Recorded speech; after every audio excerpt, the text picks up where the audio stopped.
Hi hello welcome back to our channel. ನಾನು ನಿಮ್ಮ ಶಾರುವನಿ. ಎಲ್ಲರೂ ಹೇಗಿದ್ದೀರಾ? ಐ ಹೋಪ್ ಎಲ್ಲರೂ ಚೆನ್ನಾಗಿಂತ ಭಾವಿಸ್ತೀನಿ ಫ್ರೆಂಡ್ಸ್. ನಾವಂತೂ ತುಂಬ ಚೆನ್ನಾಗಿದ್ದೀವಿ. ಇವತ್ತೊಂದು ಸ್ವೀಟ್ ರೆಸಿಪಿಯೊಂದಿಗೆ ಬಂದಿದ್ದೀನಿ. ಸಖತ್ ಕ್ರೀಮಿಯಾಗಿರುತ್ತೆ, ಹಾಗೆ ಸಖತ್ ಟೇಸ್ಟ್ ಆಗಿರುತ್ತೆ ಈ ರೆಸಿಪಿ. ಬಟ್ ನೀವು ಸ್ವೀಟ್ ಎಲ್ಲ ಮಾಡಿ ತಿಂದಿರ್ತೀರ, ಬಟ್ ಕ್ಯಾರೆಟ್ ಹಾಕಿಬಿಟ್ಟು ಸಬ್ಬಕ್ಕಿ ಖೀರ್ನ ಯಾವತ್ತಾದರೂ ಟ್ರೈ ಮಾಡಿಲ್ಲ ಅಂದರೆ ಪಕ್ಕ ನೀವು ಟ್ರೈ ಮಾಡಿ. ಮನೇಲಿ ಮಾಡಿಕೊಟ್ರೆ ಮಾತ್ರ ಪದೇ ಪದೇ ಕೇಳ್ತಾ ಇರ್ತಾರೆ ಆ ಸ್ವೀಟ್ ಮಾಡಿಕೊಡಿ ಅಂತ. ಅಷ್ಟು ಚೆನ್ನಾಗಿರುತ್ತೆ. ಮನೇಲಿ ಒಂದೆರಡು ಕ್ಯಾರೆಟ್ ಇರ್ತಾರೆ ಸಾಕು. ಇವಾಗ ಇದನ್ನು ಮಾಡೋಕ್ಕೆ ನಾನು ಏನೇನು ತೊಗೊಂಡಿದ್ದೀನಿ ಅಂತ ಅಂದರೆ, ನಾನು ಆಲ್ರೆಡಿ 2 ಅವರ್ಗಿಂತ ಮುಂಚೆ ಸಬ್ಬಕ್ಕಿ ನೆನೆ ಹಾಕ್ಕೊಂಡಿದ್ದೆ. ನೋಡಿ ಇಲ್ಲಿ ಚಿಕ್ಕ ಸಬ್ಬಕ್ಕಿ ಅಂತ ಲೈನನ್ ಸಬ್ಬಕ್ಕಿ ಅಂತ ಸಿಗುತ್ತೆ ಅಲ್ವಾ, ಸೊ ಅದನ್ನು ಯೂಸ್ ಮಾಡಿದ್ರು ಇನ್ನೂ ಚೆನ್ನಾಗಿರುತ್ತೆ. ಬಟ್ ಅದು ಇರಲಿಲ್ಲ ಮನೆಯಲ್ಲಿ, ಮಾಮೂಲಿ ಸಬ್ಬಕ್ಕಿ ಇತ್ತು ಅಂತ ನಾನು ಅದೇ ಸಬ್ಬಕ್ಕಿನ 2 ಅವರ್ಸ್ ಮುಂಚೆ ನೆನೆ ಹಾಕ್ಕೊಂಡಿದ್ದೆ. ಹಾಗೆ 1-2 ಕ್ಯಾರೆಟು ನಾನು ತುರಿದಿಟ್ಕೊಂಡಿದ್ದೀನಿ. ಅರ್ಧ ಲೀಟ್ರು ಹಾಲು ತೊಗೊಂಡಿದ್ದೀನಿ. ಡ್ರೈ ಫ್ರೂಟ್ಸು, ಫ್ಲವರ್ಗೆ ಅಂತ ಏಲಕ್ಕಿ ತೊಗೊಂಡಿದ್ದೀನಿ. ಹಾಗೆ ಕಸ್ಟರ್ಡ್ ಪೌಡ್ರ್ ತೊಗೊಂಡಿದ್ದೀನಿ. ನಿಮ್ಮ ಮನೇಲಿ ಏನಾದರೂ ಕಸ್ಟರ್ಡ್ ಪೌಡ್ರ್ ಇದ್ದರೆ ಯೂಸ್ ಮಾಡಿ, ಚೆನ್ನಾಗಿರುತ್ತೆ. ಕ್ರೀಮಿಯಾಗಿ ಬರಬೇಕು ಅಂತ ಅಂದರೆ ಅದು ಯೂಸ್ ಮಾಡಲೇಬೇಕು.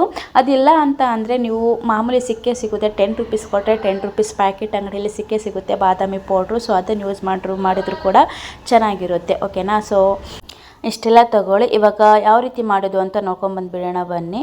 ನಾನಿಲ್ಲಿ ಗ್ಯಾಸ್ ಹಚ್ಬಿಟ್ಟು ಒಂದು ಪಾತ್ರೆ ಇಟ್ಕೊಂಡಿದ್ದೀನಿ ಆಯಿತಾ. ಅದು ಸ್ವಲ್ಪ ಬಿಸಿ ಆಗಲಿ. ಬಿಸಿ ಆದಮೇಲೆ ನಾನು ಇಲ್ಲಿ 2 ಟೀ ಸ್ಪೂನಷ್ಟು ತುಪ್ಪ ತೊಗೊಂಡಿದ್ದೀನಿ. ಓಕೆನಾ? ಮನೇಲೇ ಮಾಡಿರುವಂಥ ತುಪ್ಪ ಇದು.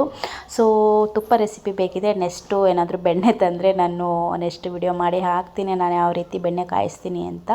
ಬೆಣ್ಣೆ ಕಾಯಿಸ್ಬಿಟ್ಟು ತುಪ್ಪ ಮಾಡ್ತೀನಿ ಅಂತ. ಓಕೆನಾ? ಇವಾಗ ತುಪ್ಪ ಕೂಡ ಕರಗಿದೆ. ತುಪ್ಪ ಕರಗಿದಾದ್ಮೇಲೆ ತೊಗೊಂಡಿರುವಂಥ ಬಾದಾಮಿ ಆ್ಯಂಡ್ ಗೋಡಂಬಿ ಹಾಕ್ಕೊಂಡಿದ್ದೀನಿ. ಇದ್ರ ಜೊತೆ ಬೇಕಿದ್ರೆ ನೀವು ದ್ರಾಕ್ಷಿ ಕೂಡ ಹಾಕೋಬಹುದು, ಹಾಗೆ ಪಿಸ್ತಾ ಕೂಡ ಹಾಕೋಬಹುದು ಮನೇಲಿ ಇದ್ದರೆ. ನಿಮ್ಗೆ ಇನ್ನೂ ಏನಾದರೂ ಬೇಕಿದ್ರೆ ಡ್ರೈ ಫ್ರೂಟ್ಸು ಹಾಕ್ಕೊಂಡು ಆ್ಯಡ್ ಮಾಡಿ ನೀವು ಮಾಡ್ಕೋಬೋದು. ಬಟ್ ನಾನಿಲ್ಲಿ 2 ಬಾದಾಮಿ ಆ್ಯಂಡ್ ಗೋಡಂಬಿ ಮಾತ್ರ ತೊಗೊಂಡಿದ್ದೀನಿ. ಓಕೆನಾ? ಇವಾಗ ಅದೇ ತುಪ್ಪದಲ್ಲಿ ಎಲ್ಲ ತೆಗೆದಾದ್ಮೇಲೆ ಅದೇ ತುಪ್ಪದಲ್ಲಿ ತುರಿದಿಟ್ಕೊಂಡಿರುವಂಥ 2 ಕ್ಯಾರೆಟ್ ತೊಗೊಂಡಿದ್ದೀನಿ. 2 ಕ್ಯಾರೆಟ್ನ ಸ್ವಲ್ಪ ಬಣ್ಣ ಬದಲಾಗೋವರೆಗೂ ಚೆನ್ನಾಗಿ ಹುರ್ಕೊಳ್ಳಿ ತುಪ್ಪದಲ್ಲೇ ಚೆನ್ನಾಗಿ. ಅದು ಉರಿತಾ ಇದ್ದರೆ ಘಮ ಬರ್ತಾನೆ ಇರುತ್ತೆ. ಘಮ ಬಂದು ಸ್ವಲ್ಪ ಬಣ್ಣ ಕೂಡ ಬದಲಾಗುತ್ತೆ, ಅಲ್ಲಿವರೆಗೂ ಹುರ್ಕೋತಾ ಇರಿ. ಘಮ್ ಅಂತ ಇರುತ್ತೆ ಆ ತುಪ್ಪ ಮತ್ತು ಆ ಕ್ಯಾರೆಟು. ಎಷ್ಟು ಚೆನ್ನಾಗಿರುತ್ತೆ ಗೊತ್ತಾ ಹುರಿತಾ ಇದ್ದರೆ. ಮನೆ ತುಂಬ ಘಮ್ ಅಂತ ಇರುತ್ತೆ.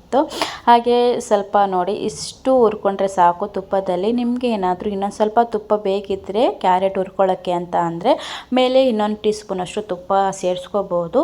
ಸೊ ನಾನು ಹಾಕ್ಕೊಂಡಿರೋ ತುಪ್ಪ ಕರೆಕ್ಟಾಗಿತ್ತು ಅಂತ ನಾನು ಅದೇ ತುಪ್ಪದಲ್ಲೇ ಚೆನ್ನಾಗಿ ಹುರ್ಕೊಂಡಿದ್ದೀನಿ ಆಯಿತಾ. ಮಿನಿಮಮ್ 3 ನಿಮಿಷನಾದರೂ ಕ್ಯಾರೆಟ್ನ ತುಪ್ಪದಲ್ಲಿ ಹುರ್ಕೊಳ್ಳಿ. ಇವಾಗ ಇದೇ ಟೈಮಲ್ಲಿ ನಾನು ನೆನೆಸಿಟ್ಕೊಂಡಿರುವಂಥ ಸಬ್ಬಕ್ಕಿ ಇತ್ತಲ್ವ, ಸೊ ಸಬ್ಬಕ್ಕಿ ಹಾಕ್ಕೊಂಡು ಕೂಡ 3 ನಿಮಿಷ ನೀಟಾಗಿ ತುಪ್ಪ ಚೆನ್ನಾಗಿ ಸಬ್ಬಕ್ಕಿ ಇದೆ ಅಲ್ವ ಅದು ಅರಳ್ಕೊಳ್ಳುತ್ತೆ, ಅಲ್ಲಿವರೆಗೂ ಚೆನ್ನಾಗಿ ಮಿಕ್ಸ್ ಮಾಡ್ಕೊಳ್ಳಿ ಆಯಿತಾ. ಒಂದು ಮಿನಿಮಮ್ 3 ನಿಮಿಷ ಅಂತ ಹೇಳಿದೆ ಅಲ್ವಾ. ಸೊ 3 ನಿಮಿಷನಾದರೂ ತುಪ್ಪದಲ್ಲಿ ಹುರ್ಕೋಬೇಕು. ಉರಿತಾ ಇದ್ದರೆ ಸ್ವಲ್ಪ ತಳ ಅಂಟೋ ಥರ ಫೀಲ್ ಆಗ್ತಾ ಇರುತ್ತೆ ನಮಗೆ, ಬಟ್ ಅದು ತಳಗೆ ಅಂಟ್ಕೊಳ್ಳಿರಲ್ಲ, ತುಪ್ಪ ಇರುತ್ತೆ ಅಲ್ವಾ. ಸೊ ಇನ್ನೊಂದು ಸ್ವಲ್ಪ ತುಪ್ಪ ಬೇಕಿದ್ರೆ ಹಾಕ್ಕೊಳ್ಳಿ ಅಂತ ನಾನು ಆವಾಗಲೇ ಹೇಳಿದ್ದೀನಲ್ವ. ಸೊ ಹಾಕ್ಕೊಂಡು ಚೆನ್ನಾಗಿ ಹುರ್ಕೊಳ್ಳಿ ಆಯಿತಾ. ನೋಡಿ ಇಲ್ಲಿ ತೋರಿಸಿದ್ದೀನಿ ಎಷ್ಟು ಚೆನ್ನಾಗಿ ಸಬ್ಬಕ್ಕೆಲ್ಲ ಹರ್ಕೊಂಡಿದೆ ಅಂತ. ಇವಾಗ ಇದೇ ಟೈಮಲ್ಲಿ ನಾನು ತೊಗೊಂಡಿರುವಂಥ ಅರ್ಧ ಲೀಟ್ರ್ ಹಾಲು ಫುಲ್ ಹಾಕ್ಕೊಂಡಿದ್ದೀನಿ. ಓಕೆನಾ? ಹಾಲು ಹಾಕ್ಕೊಂಡು ಚೆನ್ನಾಗಿ ಮಿಕ್ಸ್ ಮಾಡ್ಕೊಳ್ಳಿ ಆಯಿತಾ. ಬೇಕಿದ್ರೆ ಇನ್ನೊಂದು 1/4 ಲೀಟ್ರು ನೀವು ಹಾಲು ಯೂಸ್ ಮಾಡ್ಕೋಬೋದು. ಇವಾಗ ಇದು ಒಂದು ಸ್ವಲ್ಪ ಕುದಿ ಬರಲಿ ಆಯಿತಾ.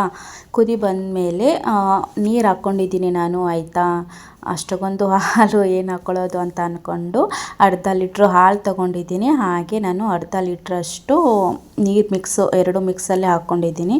ನಿಮಗೆ ಬೇಕಿದ್ದರೆ ಬರೀ ಹಾಲಲ್ಲೇ ಮಾಡ್ಕೋತೀವಿ ಅಂತ ಅಂದರೆ ಬರೀ ನೀವು ಹಾಲೇ ಯೂಸ್ ಮಾಡಿ ನೀವು ಈ ಖೀರನ್ನ ಮಾಡ್ಕೋಬೋದು. ಓಕೆನಾ? ಹಾಗೆ ನಾನು ಇದಕ್ಕೆ ಸಕ್ಕರೆ ಯೂಸ್ ಮಾಡ್ಬೋದು. ಖೀರಿಗೆಲ್ಲ ಸಕ್ಕರೆ ಯೂಸ್ ಮಾಡಿದ್ರೇ ಚೆನ್ನಾಗಿರುತ್ತೆ ಅಂತ ಹೇಳ್ತಾರೆ. ಬಟ್ ನಾನು ಆರೋಗ್ಯದ ದೃಷ್ಟಿಯಿಂದ ನಾನಿಲ್ಲಿ ಬೆಲ್ಲ ತೊಗೊಂಡಿದ್ದೀನಿ. ಓಕೆನಾ? ಇಷ್ಟಕ್ಕೆ ನಾನು ಒಂದು ಅರ್ಧ ಕೆಜಿಯಷ್ಟು ಬೆಲ್ಲ ತೊಗೊಂಡಿದ್ದೀನಿ. ಓಕೆನಾ? ಅರ್ಧ ಕೆಜಿ ಬೆಲ್ಲನ ಕುಟ್ಟಿ ಪುಡಿ ಮಾಡಿ ಇಟ್ಕೊಂಡಿದ್ದೆ, ಅದನ್ನು ಒಟ್ಟಿಗೆ ಹಾಕ್ಕೊಂಡಿದ್ದೀನಿ. ಯಾಕೆಂದರೆ ಇದು ಪ್ಯೂರ್ ಬೆಲ್ಲ. ಓಕೆನಾ? ಇದರಲ್ಲಿ ಕಸಕಡ್ಡಿ ಅಂತ ಇಲ್ಲ.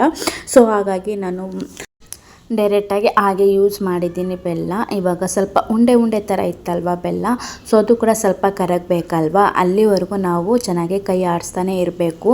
ಯಾಕೆ ಅಂದರೆ ಇದು ಸಬ್ಬಕ್ಕಿ ಇರೋ ಕಾರಣ ಸ್ವಲ್ಪ ತಳ ಅಂಟ್ಕೊಳ್ಳೋ ಚಾನ್ಸಸ್ ಜಾಸ್ತಿ ಇದೆ ಅಲ್ವಾ.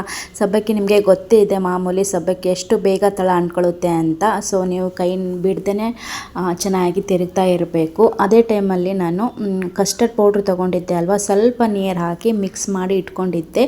ನಾವು ಪೌಡ್ರು ಒಂದೇ ಥರ ಹಾಕ್ಬಿಟ್ರೆ ಅದು ಗಂಟು ಕಟ್ಕೊಳ್ಳುತ್ತೆ. ಸೊ ಹಾಗಾಗಿ ಸ್ವಲ್ಪ ನೀರು ಹಾಕಿ ಕಲಸಿ ಯೂಸ್ ಮಾಡ್ಕೊಳ್ಳಿ ಕಸ್ಟರ್ಡ್ ಪೌಡ್ರ್. ಓಕೆನಾ, ಒಂದೇ 1 ಟೀ ಸ್ಪೂನಷ್ಟು ತೊಗೊಳ್ಳಿ ಪೌಡ್ರು, ಮತ್ತು ಜಾಸ್ತಿ ತೊಗೋಬೇಡಿ. ಜಾಸ್ತಿ ತೊಗೊಂಡ್ರೆ ಇನ್ನು ಜಾಸ್ತಿ ಗಟ್ಟಿ ಆಗಿಬಿಡುತ್ತೆ ಇದು ಖೀರು. ಸೊ ಹಾಗಾಗಿ ಎಷ್ಟು ಬೇಕೋ ಗೊತ್ತಾಗುತ್ತೆ ನಿಮಗೆ ಎಷ್ಟು ಕ್ವಾಂಟಿಟಿ ತೊಗೋಬೇಕು ಅಂತ.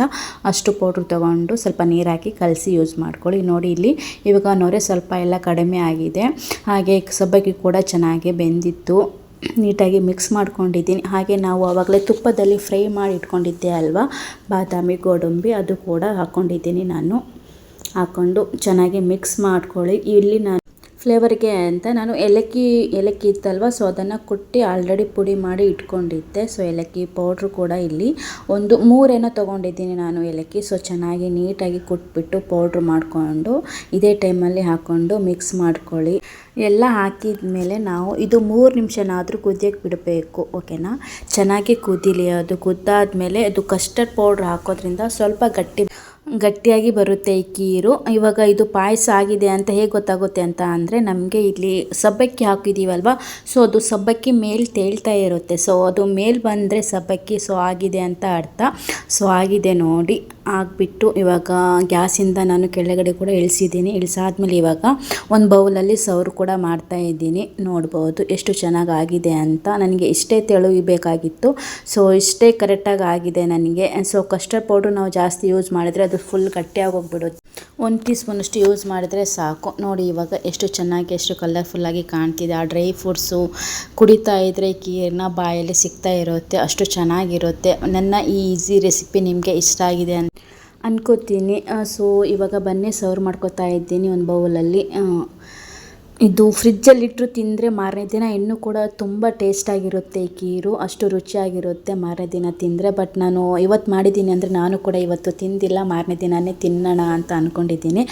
ನಿಮಗೆ ಇಷ್ಟ ಆಗಿದ್ದಲ್ಲಿ ಈ ರೆಸಿಪಿ ಒಂದು ಲೈಕ್ ಮಾಡಿ, ಶೇರ್ ಮಾಡಿ, ಕಮೆಂಟ್ ಮಾಡಿ. ಹಾಗೆ ಹೊಸದಾಗಿ ನನ್ನ ಚಾನಲ್ಗೆ ಯಾರಾದರೂ ವಿಸಿಟ್ ಮಾಡಿದ್ರೆ ಸಬ್ ಹಾಕಿ. ಹಾಗೆ ವಿಡಿಯೋ ನೋಡೋರು ಫುಲ್ಲಾಗಿ ವಿಡಿಯೋ ನೋಡಿ ಎಲ್ಲೂ ಸ್ಕಿಪ್ ಮಾಡ್ದೇನೆ ವಿಡಿಯೋನ ಹೈಪ್ ಮಾಡಿ. ನೀವೊಂದು ಲೈಕ್ ಕೊಡೋದ್ರಿಂದ ನಮಗೆ ಎಷ್ಟೋ ಒಂದು ಹೊಸ ವಿಡಿಯೋಸ್ ಮಾಡೋಕ್ಕೆ ಮೋಟಿವೇಶನ್ ಸಿಗುತ್ತೆ ಅಂತ ಹೇಳ್ತಾ, ಮತ್ತೆ ನಾಳೆ ಹೊಸ ರೆಸಿಪಿಗೆ ಸಿಗೋವರೆಗೂ ಬಾಯ್ ಫ್ರೆಂಡ್ಸ್. ಸಿಗುವ ಮತ್ತೆ ನೆಕ್ಸ್ಟ್ ವಿಡಿಯೋದಲ್ಲಿ.